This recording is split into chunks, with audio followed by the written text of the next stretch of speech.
Thank you, everyone, and welcome to today's session, the Placement Test Information Session. My name is David Kabatu from the Kapiolani Community College Testing Center. Our website is shown at the bottom, testing.kapiolani.hawaii.edu.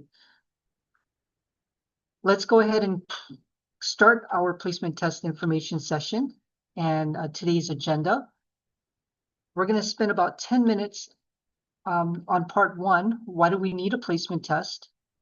The importance of having a proper placement, alternative placement options, typical placement testing options, and then we'll switch over to part two, and we'll talk a little bit about the differences between Edready and ACCUPLACER. Which one do you take? We'll give an overview about Edready and ACCUPLACER. We'll share some of the resources available, and we'll take any questions later on. If you have any questions, please type your question in the chat box, and we will take time to answer them throughout this presentation. So let's get started. Why do I need a placement test? Well, there are three things. Number one, it's to determine your readiness to take college-level courses.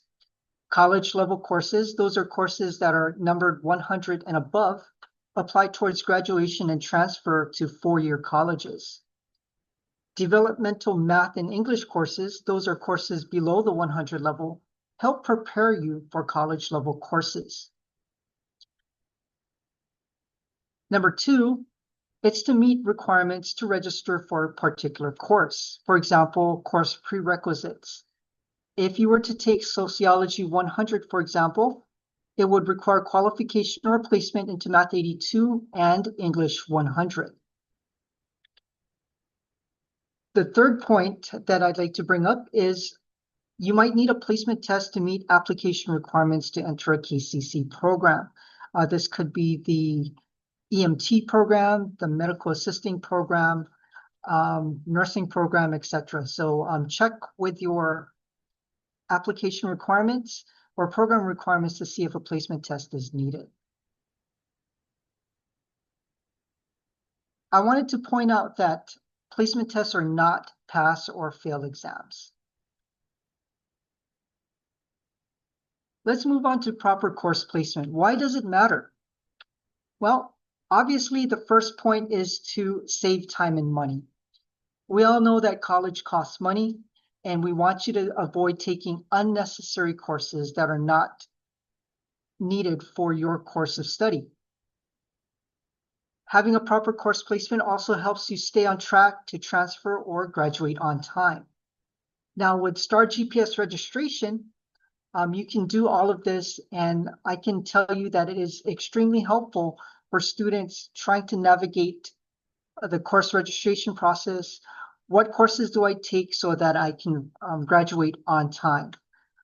And then the second part to this is that you want to enroll in courses that are appropriate for your current ability. To be successful, the courses that you take should be challenging but not beyond your abilities.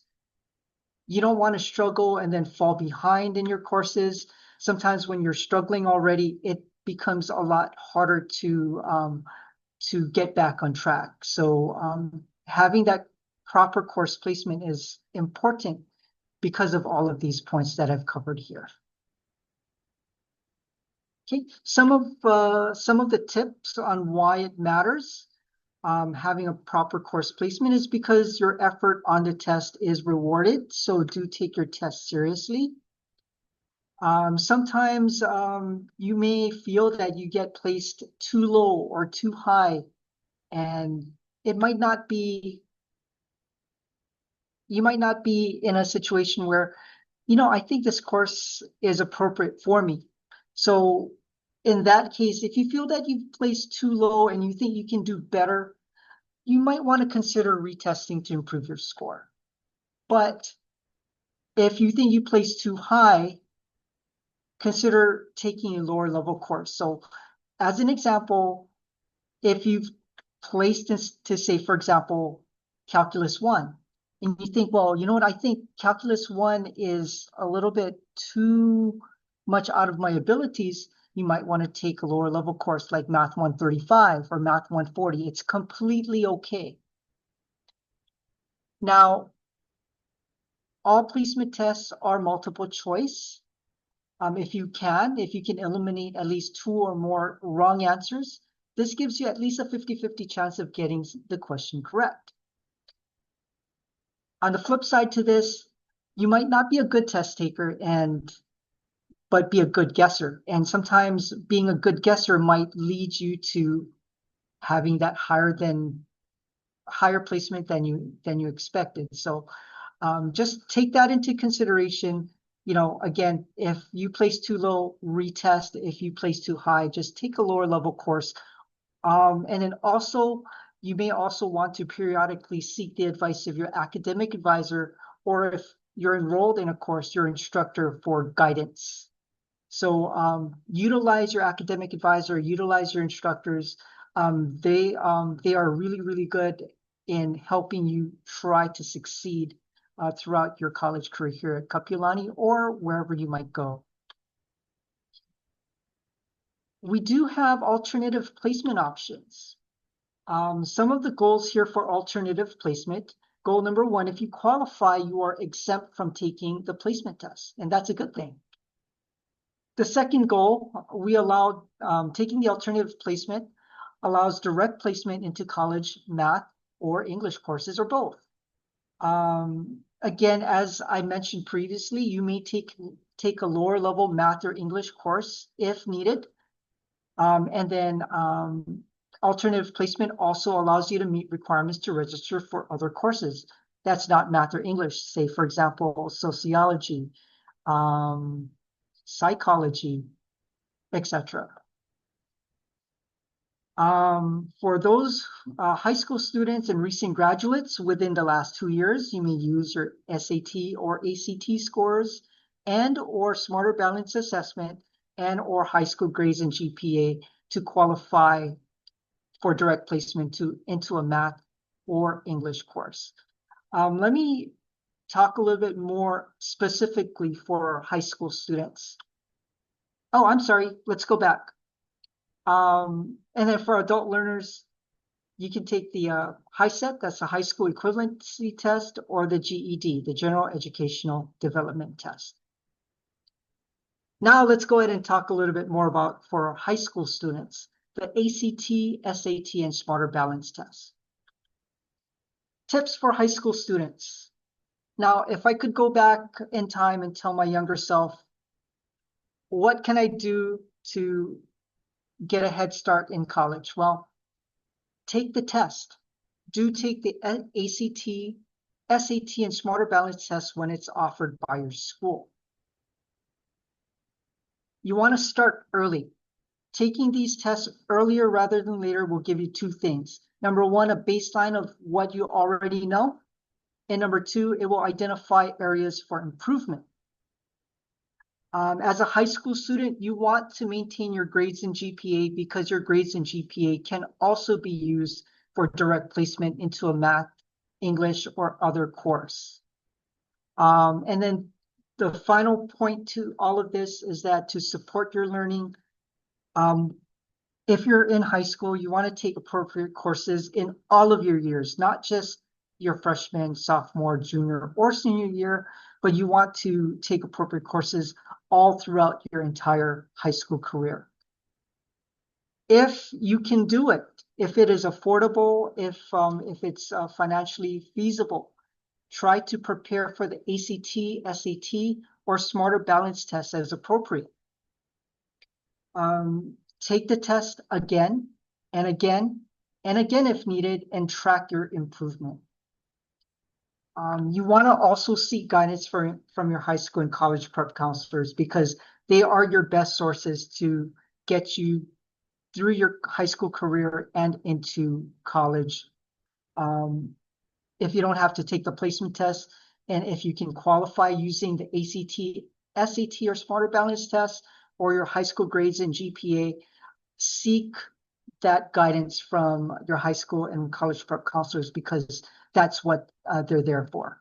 And of course, as you are taking your high school courses, if you are struggling. Sometimes, there are times in life where you might struggle in your high school courses. Seek help from your teachers. Stay after school. Spend a few minutes trying to get help because you want to do as best as you can. And again, if you can maintain your grades and GPA, all of this will pay off in the end. And all of this here is an alternative placement option available to you, but you have to make sure that you can support yourself and get through this. And I know you can get through this. Let's move on. So let's talk about some of our placement testing options. If you don't meet the requirements for alternative placement, there is the ACCUPLACER and Edready test available. Now, which one do I choose? Let's go ahead and compare Edready through ACCUPLACER. For Edready, it's not proctored. You can take it from home. It is computerized, multiple choice, not timed, and you can access it any time of day, 24/7. There's no retesting fees, and you can use the results for general course registration. On the ACCUPLACER side, it is proctored here at the testing center. It is computerized and multiple choice. It's not timed, but you need to finish your test before closing. Appointments are required, and then if necessary, retesting fees do apply. The ACCUPLACER tests are required to apply into some campus programs or to register for certain courses. Okay. So Edready or ACCUPLACER, which one do I take? KCC offers or accepts both ACCUPLACER and Edready scores. If you're applying to any of these programs listed here, you must take the ACCUPLACER test. So if you're going into ESL or ESOL courses, dental assisting, emergency medical technician, medical assisting, adult residential care home, nurse aide, phlebotomy, and pharmacy technician.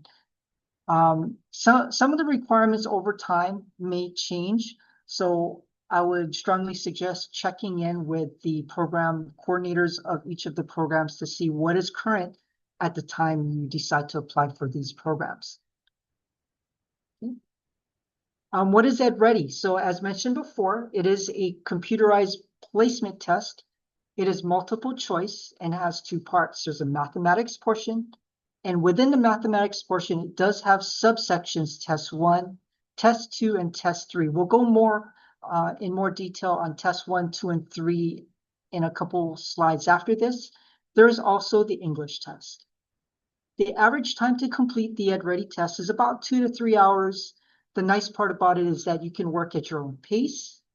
You can stop and finish later as needed. There is no limit to how many times you can stop and finish later.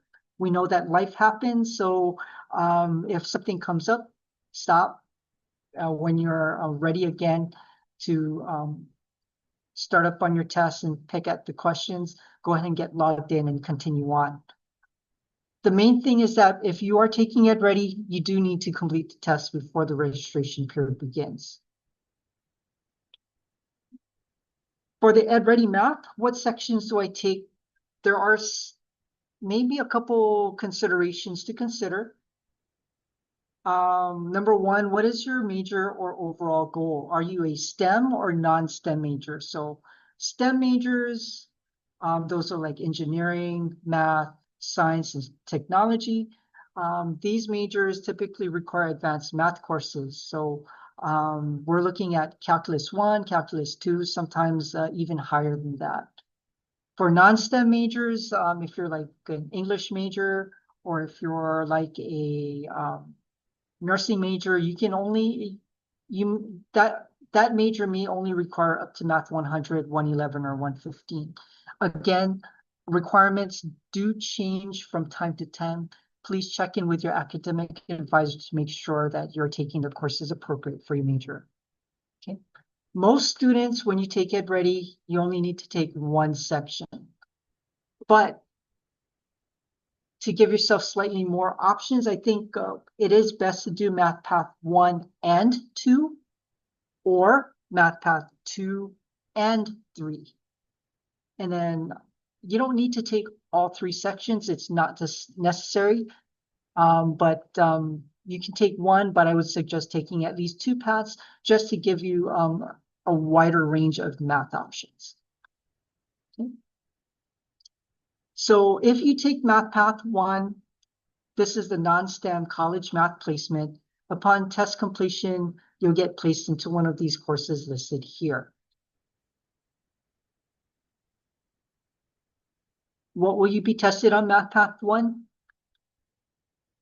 So in Math Path 1, there are items in whole numbers, fractions and mixed numbers, decimals, ratios, rates and proportions, percents, measurement, and real numbers.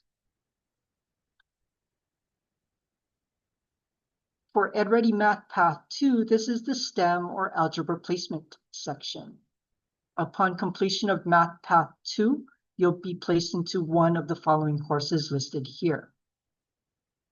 And what will you be tested in Math Path 2? There will be items for Math Path 2 in geometry, real numbers, solving equations and inequalities, exponents and polynomials, factoring, graphing, systems of equations and inequalities, and rational expressions. Finally, Math Path 3. Math Path 3 is a STEM or calculus placement. Upon completion of this section, you will be placed into one of the following courses listed here. What will you be tested on Math Path 3?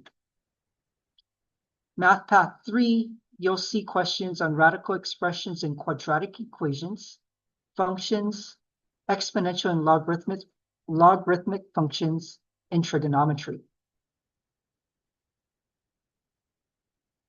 For the Edready English portion, there is only one section. It's called English Path 1. And upon completion of the English Path 1, you'll get placed into one of the courses listed here. What will you be tested in on English Path 1? You will be tested on items related to college reading and writing, identifying main ideas, discovering implied meaning, interpreting bias, analysis through definition, exploring comparative elements, inform opinions through causal change, and using sources in critical reading and writing.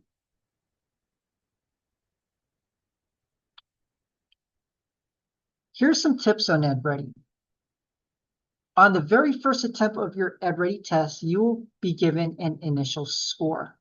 Now, with your initial score, you have a couple of options available to you. You can stop and register for the course based on the initial score, or you can return to the study path to improve your initial test score. You can do this by going into the Learn and Expand Your Knowledge and Test and Check Your Knowledge options. Improving your initial test score will open up more course choices, but we don't recommend chasing a perfect score by taking the test over and over and over again. It's not recommended. And if needed, you can always use the save and close option. If you need to take a break from the test, you can always come back later. Just remember that this is not a time test. You can work at your own pace. Okay. So when you access Edready, you will be going to this website, uhcc.edready.org. You'll need to create your account.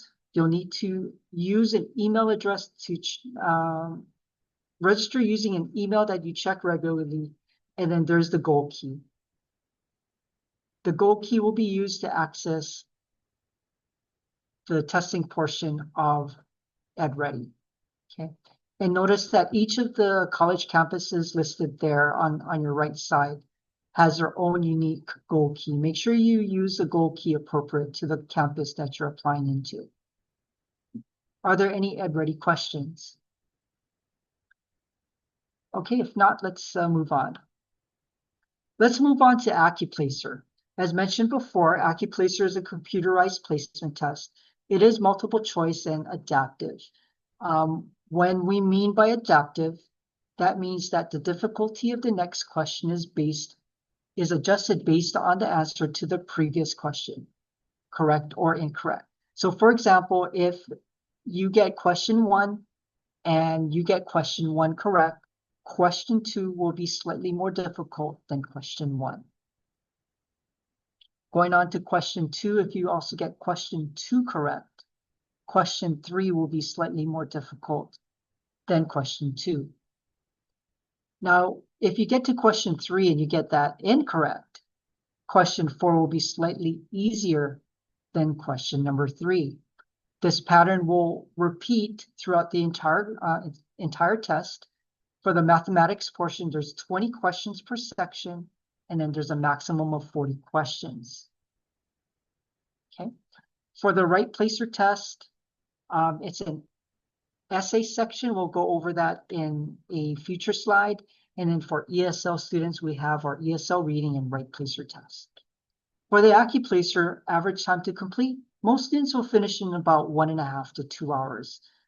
Work at your own pace, but you need to finish by closing time. Just to let you know that testing center hours do change from semester to semester. Please check in with us if you have any questions regarding ACCUPLACER. Let's continue on with ACCUPLACER Math. So what section do I start from? So the unique part about ACCUPLACER Math is that you can select your initial starting level. Now at Kapiolani Community College, we offer you to start, you are allowed to start from one of 2 sections. You can either start from quantitative reasoning, algebra, and statistics, or advanced algebra and functions. Where do you start from? Some things to consider. Are you a STEM or non-STEM major? Are you thinking of trying to get into pre-calculus or calculus, trigonometry, etc.? Again, STEM majors require advanced math courses. Non-STEM majors typically only require up to Math 100, 111, or 115. If you're not sure, please check in with an academic advisor. They can help advise you on the best starting point for your test. If your goal is to take Math 135 or higher and you have previous experience with higher level math, say for example, you're in high school and you're already taking Calculus 1 or trigonometry or pre-calculus, you may want to consider starting your test from the advanced algebra and functions section.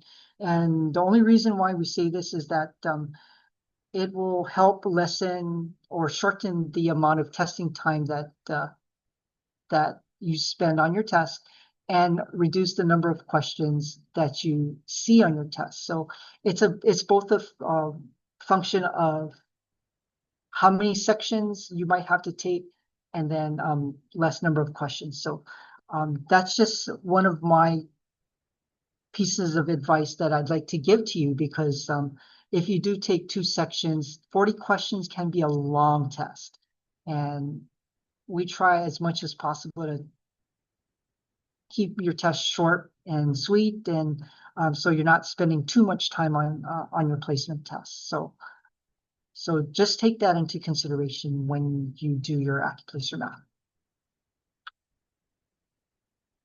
Okay, so for the ACCUPLACER Math, what are you going to be tested on? There is an online resource that you're free to check in on. It's going to be on the Testing Center Library website. The link is there. So let's go. So for ACCUPLACER Math preparation tips, believe it or not, you can prepare using Edready. Now, as mentioned about Edready earlier, you want to take advantage of a free resource. You can use the study path and Test My Knowledge resources to gauge your test readiness. You also have the ACCUPLACER Practice web app. You can check in on the link there. We do have a couple of sample questions available on the Testing Center website. And then we do have some books and study guides in the library. Please see Circulation Counter for details. For the ACCUPLACER English, for the format, there's one typed essay. The length is typically 300 to 600 words, and the topic that you receive is randomly assigned when the test starts. This test is for students attempting to place into English 97, English 100S, or English 100. One of the biggest tips that I can offer for the ACCUPLACER English portion is that writing is a process. So the process of writing, proofreading, and editing your work. Rinse and repeat. As you develop your essay, you might want to write your introduction. You want to proofread your introduction, edit as needed, and continue on with your first supporting paragraph. When you get to your first supporting paragraph, go ahead and write, proofread, and edit. You want to make sure that there is a connection between all parts of your essay, and that's the whole process. You want to keep on doing that until you get into your conclusion part. Again, you're going to write your conclusion, proofread, edit, and then you're going to tie everything together. Okay. Structure does matter when you are developing your essay. As mentioned, introduction, body, that is your supporting paragraphs and conclusion. Your essay will be given a holistic score that represents how clearly and effectively you've expressed your position, and the following 6 characteristics of writing will be considered. I'll give you a few moments to look through this information here.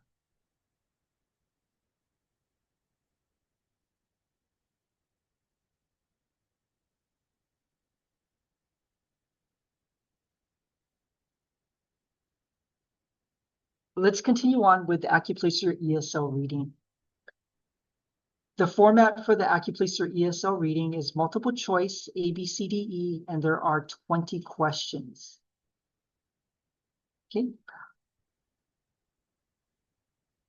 And I think I made a mistake on this slide. What will you be tested on the ACCUPLACER reading? Not your essay, but what will you be tested on your ACCUPLACER ESL reading? It measures your ability to read English through comprehension of short passages. After you're done with the reading section of the ESL placement test, you'll move on to the WritePlacer ESL section. Similar to the ACCUPLACER WritePlacer for native speakers of English, the ESL portion of the test is geared for speakers of English as a second language. If English is not your first language, this test is generally for you. The format of this test is one typed essay. Length is about 300 to 600 words. And similarly, from the ACCUPLACER WritePlacer test, whatever essay topic is randomly assigned when the test starts. Now, when you're complete with your test, you will be placed into one of the courses listed here, ESL 90, 92, 94, or ESL 100. Okay. Similarly, writing is a process very, very similar to the ACCUPLACER WritePlacer test for native speakers. You want to write, proofread, and edit. The structure does matter, so work on your introduction, write, proofread, and edit. Work on your body, supporting paragraphs, however many supporting paragraphs you need. Write, proofread, and edit. And then on the conclusion, write your conclusion. Make sure you tie all of the introduction and body points together. Write, proofread, and edit. When you're complete with that, your essay will be given a holistic score that represents how clearly and effectively you've expressed your position. And for the ESL placement test, the following 4 characteristics of writing will be considered. I'll keep this up for a few moments so that you can review the 4 points for the ESL WritePlacer test.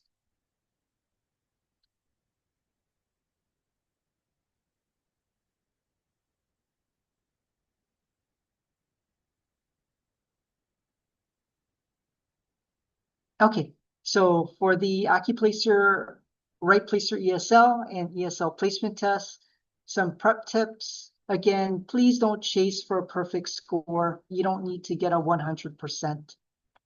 You can prepare using the ACCUPLACER Practice web app. You can prepare using the ACCUPLACER sample question packet. We do have study books and study guides, C-circulation.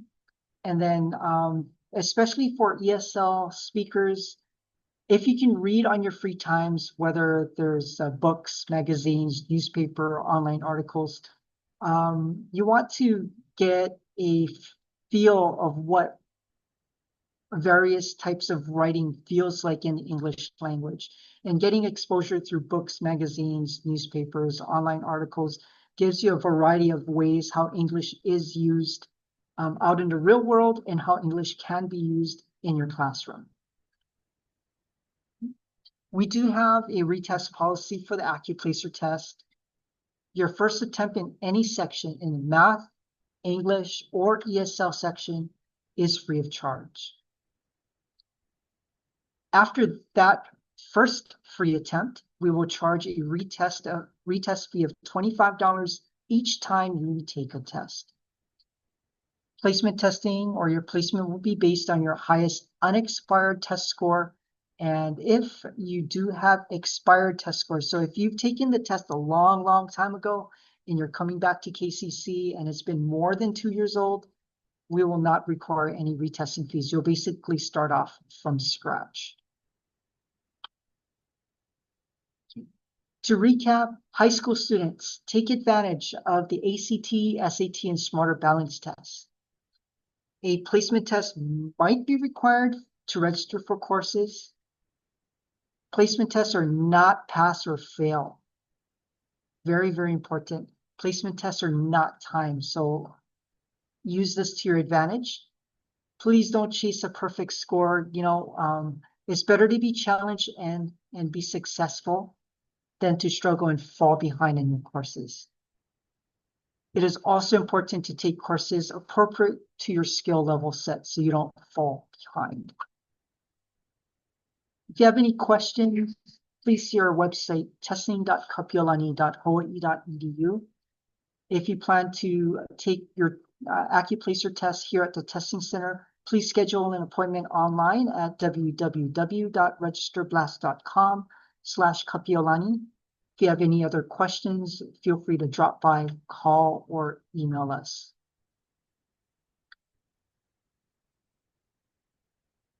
Thank you very much, everyone, and have a great rest of your day.